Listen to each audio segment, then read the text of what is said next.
media na baadhi ya watu. Nashangaa tu influencer from nowhere mtu anaanza kumtukana mwenzake bila sababu.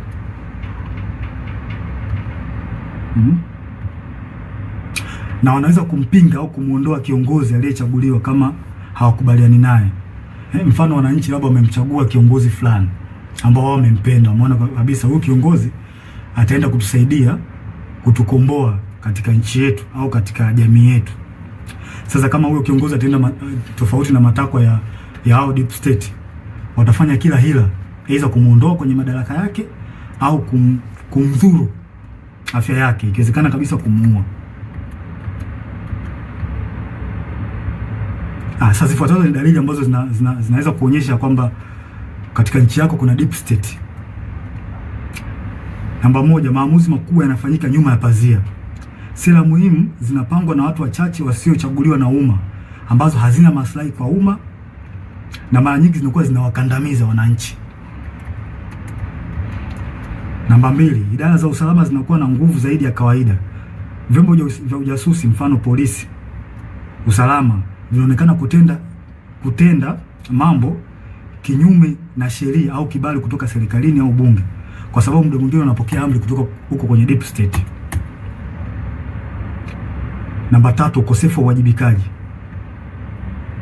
Unaweza kukuta kuna hali ya rushwa au kuna rushwa ambayo imefanyika katika taasisi fulani, na unashangaa tu from nowhere watu hawachukuliwi hatua, wanaekeana kinga na inaonekana kabisa watu wamefanya hizo hujuma za rushwa. Hakuna uwajibikaji, unaachwa. Namba 4, kampeni za habari na propaganda. Hutumia media, mfano magazeti, TV, radio na mitandao kwa ajili ya kutengeneza propaganda pindi unapoona taarifa zao au siri zao zinajulikana. Hutengeneza namna ya kuweza kuficha huo ukweli.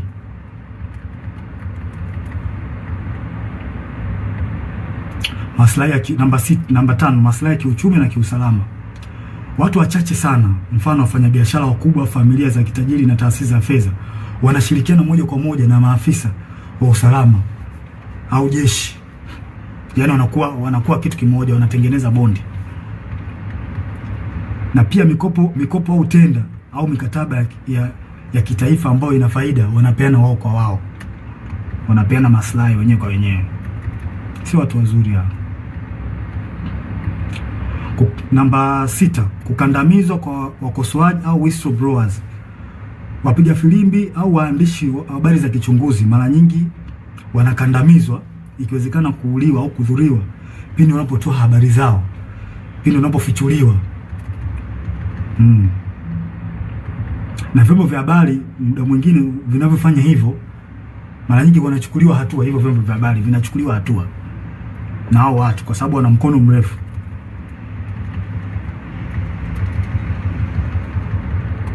Si watu wazuri hao.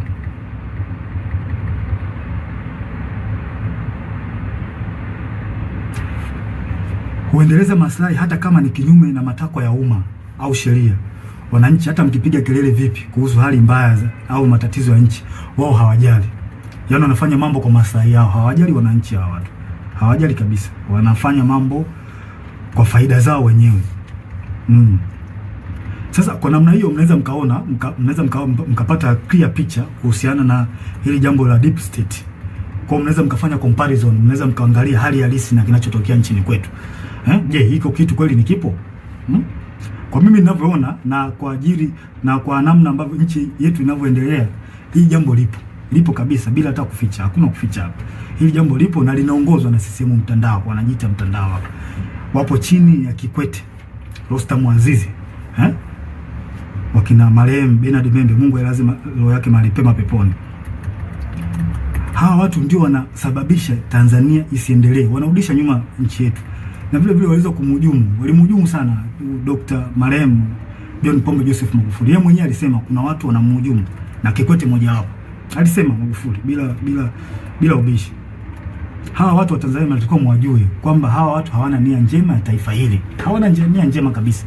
Hawa ndio wanasababisha maendeleo yasipatikane kwenye taifa letu na usalama usipatikane kwenye taifa letu. Pindi nchi inapotaka kujikwamua iende sehemu moja kwenda sehemu nyingine, hawa wanatengeneza vipingamizi. Wanazuia. Kwa manufaa yao binafsi. Ikitokea mikataba ambayo ina manufaa kwa nchi, wao wanaingilia kati, wanaichukua wao na wanajinufaisha wao. Wananchi msitegemee kuendelea hapo, mtapata shida. Nashangaa tu changamoto haziishi hospitalini, dawa za wagonjwa. Hivi kweli nchi yetu mpaka ilipofikia mpaka leo hii tunahangaika na dawa za wagonjwa kweli? Hii haileti picha nzuri kwa kweli. Yaani baada ya kwenda mbele kama taifa tunarudi nyuma. Na hawa watu sio kuwavumilia. Kikwete sio mtu wa kumvumilia kabisa. Na tusione haya. Tusione haya kueleza ukweli. Tusione haya kueleza ukweli katika jambo hili. Hawa watu sio wazuri. Na kwa mujibu wa Humphrey Polepole aliweza kuelezea vizuri hili jambo. Kwamba hawa watu walikuwepo tangu kipindi cha Mwalimu Nyerere. Na waliweza kutaka kujaribu kurubuni uchaguzi wa mwaka 1995. Walitaka waingie wao kwenye huo uchaguzi. Unaweza mkaona sasa namna hao watu waliokopa na watu hatari. Hawa watu hawakubaliki, na tusikubali kama taifa. Tusikubali kwa ruhusu hao, kwa sababu hao watu wakiendelea kuwepo, wakiendelea kushika hizi nyazi, tusitegemee kupata maendeleo. Tusitegemee kabisa. Na tuambiane ukweli wa Tanzania. Na ukweli siku zote tukiambiana ukweli, ukweli unaponya taifa. Kwa kila mtu akikaa kimya, kuogopa sijui haitosaidia. Tutazidi kurudi nyuma. Hata mfanye kazi vipi my friend, mtaletewa makodi ya ajabu, mtaletewa hiki, hata faida yenyewe kwenye biashara yako hutoiona. Na ndivyo kinachoendelea hata sasa hivi. Mnajionea wenyewe. Kwa hiyo hawa watu CCM, hawa mtandao sio watu wazuri. Sio watu wazuri kabisa. Wadhibitiwe. Wanalihujumu taifa. Kabisa. Wanalihujumu taifa hawa watu. Wachukuliwe hatua kali. Wadhibitiwe kabisa. Na muda mwingine wanajaribu kutafuta zile sehemu ambazo zina nguvu. Mfano kama jeshi letu still bado lipo imara sana. Lipo imara sana. Wao wenyewe wanaona hii ni sehemu pekee ambayo wanaweza wakajifichia au wakapita humu kurahisisha mambo yao. Mfano wa mambo ya uchaguzi. Wanajua kwamba wakitumia jeshi wanaweza wakapitisha mambo yao. Na hili swala sio zuri. Na mimi ningependa nimshauri afande CDF awe makini sana hawa watu. Asipokuwa makini nao tutalipoteza hili taifa. Watanzania hawatakuwa na sehemu nyingine ya kulilia. Sehemu pekee iliyobaki sasa hivi ni kwenye jeshi. Jeshi ndio sehemu ambayo iko strong mpaka muda huu. Hizo sehemu nyingine, sijui mahakama, polisi, tayari Watanzania hawaziamini. Na huo ndio ukweli. Tusifiche mambo hapa. Huo ndio ukweli. Tusifiche mambo. Hebu afande CDF, naomba tuangalie kitu kimoja na wenzangu. Tunaweza mkapata tafakari kidogo hapa. Tunajua katika jeshi letu kuna watu wa aina mbalimbali. Wako wengi sana. Kuna waumini wa Askofu Gwajima.